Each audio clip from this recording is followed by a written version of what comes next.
UFC 304 is insanely stacked. It was just announced by Dana White on his Instagram. We have 5 fights for the main card.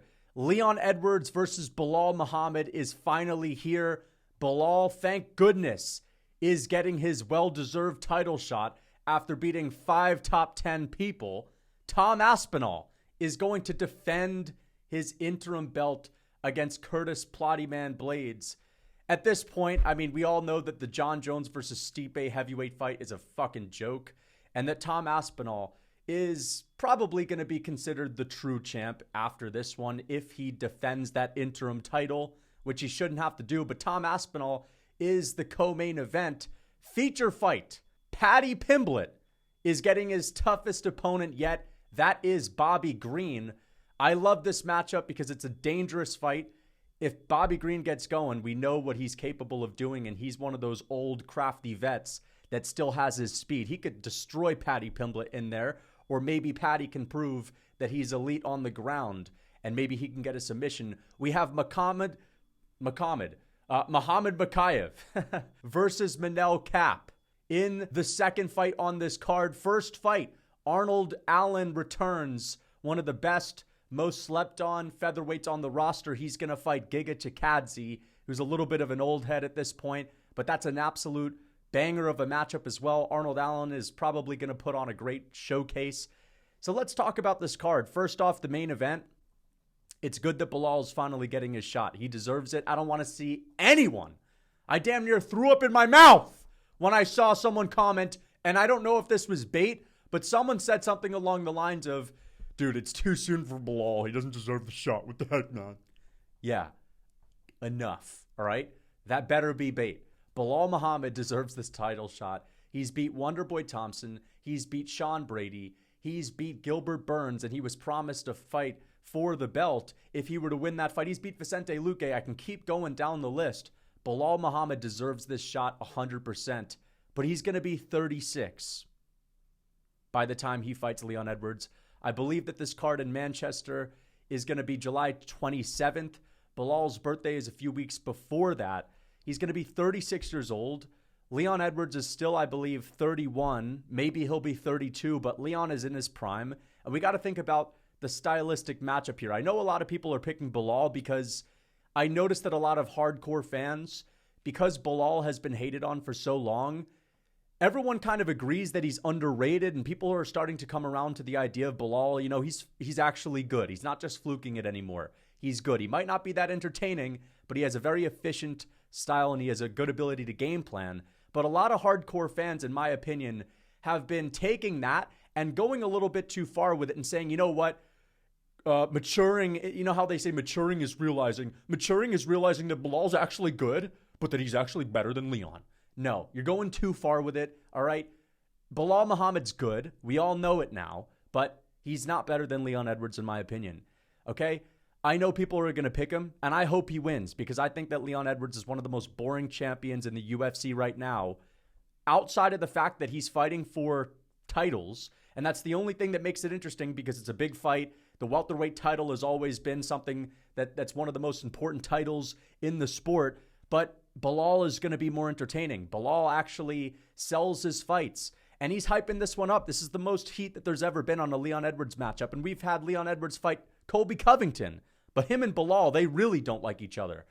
And Belal's going to be active, and I just want something different. I want something new, but I think Leon is just going to be a little bit better at what Belal Muhammad does best, which is his kicking game. It's his outside kicking game. It's the efficient style of striking, defensive first. He has good distance management, but I don't think he's going to be better at kicking than Leon Edwards, who has the height, that has the reach, that has the range advantage.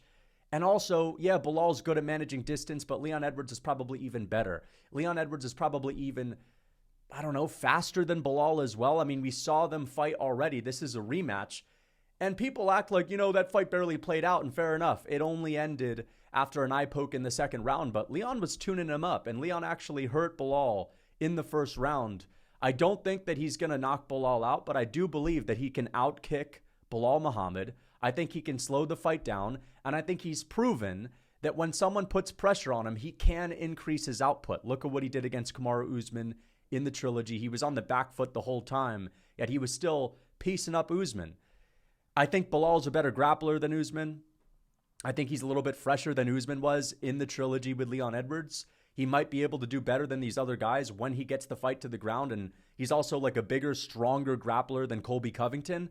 But Leon has showcased really good defensive grappling, and I think he will be able to get up to his feet. He's going to have the home field advantage another time, and that's going to give him a lot of confidence.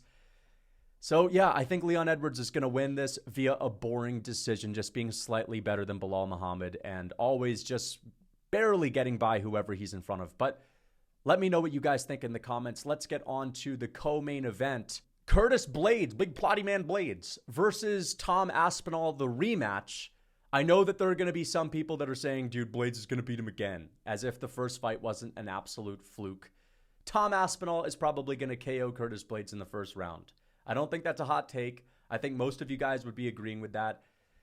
And I think that Curtis Blaydes tends to freeze up and crap his pants in front of big, heavy hitters. If you watch the first 10 seconds of their 15-second fight that they've already had, fair enough, Blaydes was letting his hands go, but Aspinall just had a silly, goofy approach to that.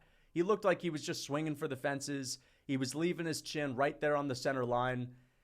That fight was 15 seconds. I don't know what was going on with him. Maybe he was already injured as he later got injured in that fight as well, and he was just trying to get an early finish because maybe he knew he wasn't going to be able to hold up. But now that Aspinall's healthy, and now that he's been knocking people out in the first round, he's knocked out Marcin Tybura, he's knocked out Sergey Pavlovich, who's one of the scariest KO artists in the UFC. I think Curtis Blaydes is going to crap his pants. I think he's going to freeze up, and I think he's going to make mistakes, and I don't think he's going to fight the game plan that he should fight. We've seen this time and time again with Curtis Blaydes fighting, where he goes in there against a big, powerful puncher like Derek Lewis or, what's his name, Sergey Pavlovich, and he tends to strike with him for an entire round. Maybe he shoots a single takedown, and that's it. But even when he does shoot his takedowns, when it's against these like big, heavy hitters, especially after he's gotten sent to the shadow realm with an uppercut while shooting a takedown, he gets jittery, he freezes up, and he kind of loses his confidence, and he doesn't do what he needs to do to pull off the win. And yes, he could KO anyone in the heavyweight division. Blaydes has decent striking, but it's not good enough for me to pick him against Aspinall. And his grappling, even if he takes Aspinall down, I don't think Curtis Blaydes has shown the finishing potential for me to pick him against Aspinall. Yeah, he's finished a bunch of fat heavyweights back in the day, but it's been a millennial since he's finished anyone. Fair enough. He finished Jilton Almeida, but you know, I don't see Tom Aspinall hanging out on a single leg for 30 seconds straight and just sitting there while accepting 15 unanswered strikes. Good TKO on the ground from Blaydes, but that's not the type of KO I'd expect from a Curtis Blaydes takedown where he gets someone into full mount or gets someone into half guard and then starts landing strikes. Aspinall's not going to get finished in that same position. He's got good grappling. He's got good jiu-jitsu. Yes, Blaydes might be able to hold him down, but I think Aspinall's too fast for him. I think he's got one-punch KO power to make Curtis Blaydes fear the power coming back in his direction. And I think Aspinall's going to be imposing in the cage. He's even bigger than he was when he fought Curtis the last time. And I think that, again, Blaydes is going to get hit. Blaydes is plotty. He plods forward. It's like he has an anchor weighing him down. Aspinall's got good footwork. He moves around like a middleweight. He's got one-punch KO power. I think he's going to knock Blaydes dead.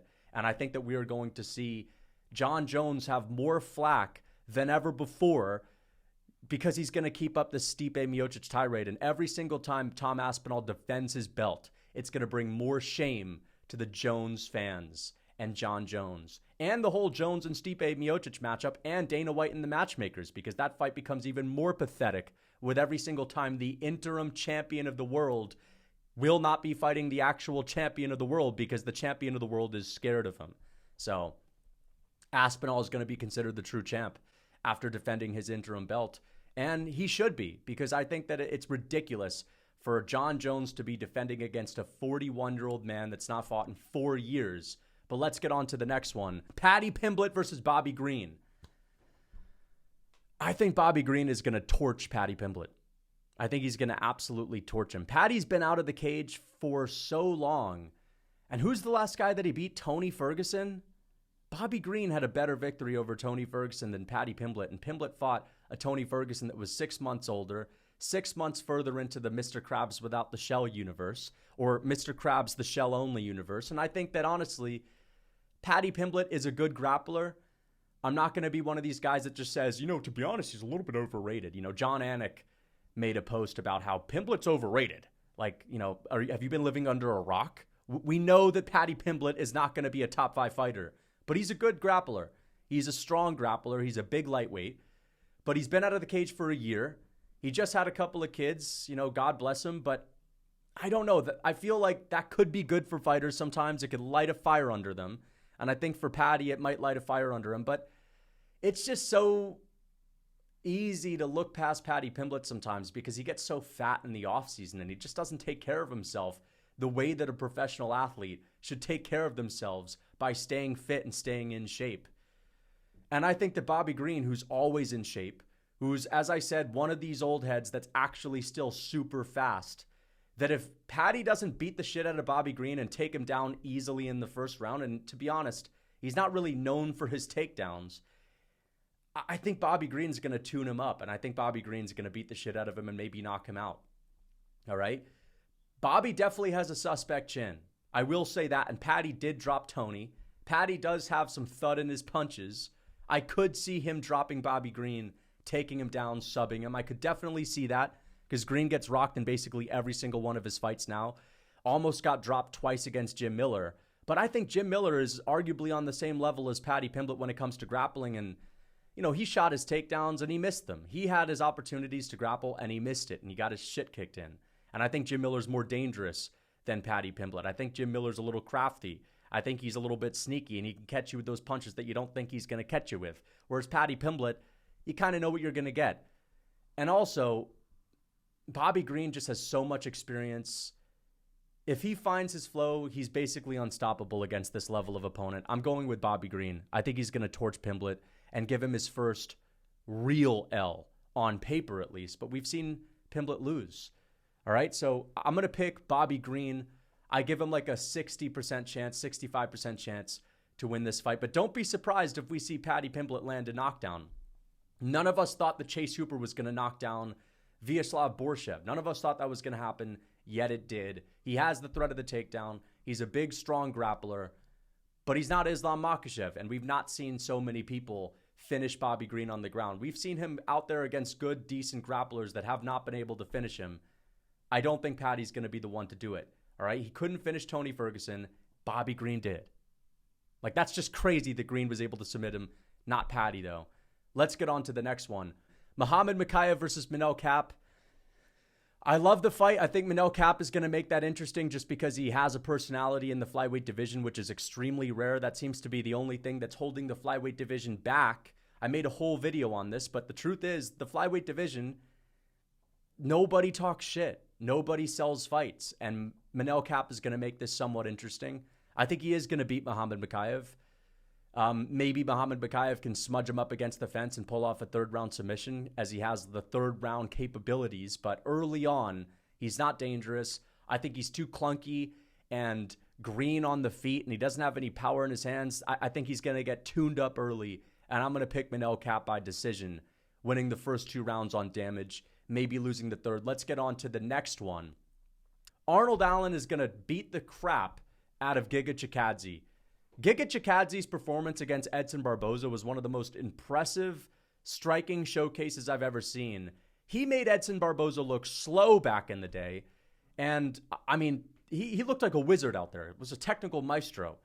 But that's the Giga Chikadze of old. That's the Giga Chikadze before a multiple-year layoff and before a beating that he took from Calvin Kattar that may have changed him, that he may have gotten some severe injuries from. The last time we saw Giga Chikadze out there, his speed looks like it's declined by, a lot.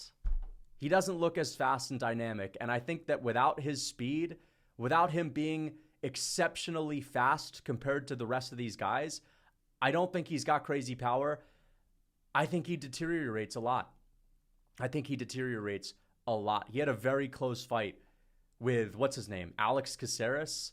And Caceres is all right, but that's just not someone that's even close to the level of Arnold Allen. And Caceres was in there. Caceres was landing his shots on the feet. maybe Giga had ring rust, but I believe he's like 35, 36 now. I think Arnold Allen is arguably the fastest guy in the featherweight division right now. And he beat Max Holloway 2 of those rounds out of the 5. A lot of people don't like to say that, but he did actually outstrike Holloway in the 5th round. He got sat down to one knee. But if you watch 4 minutes of the final round, remember we were always calling Arnold Allen low output Allen, or at least I was saying that, and that's because he didn't really have high output.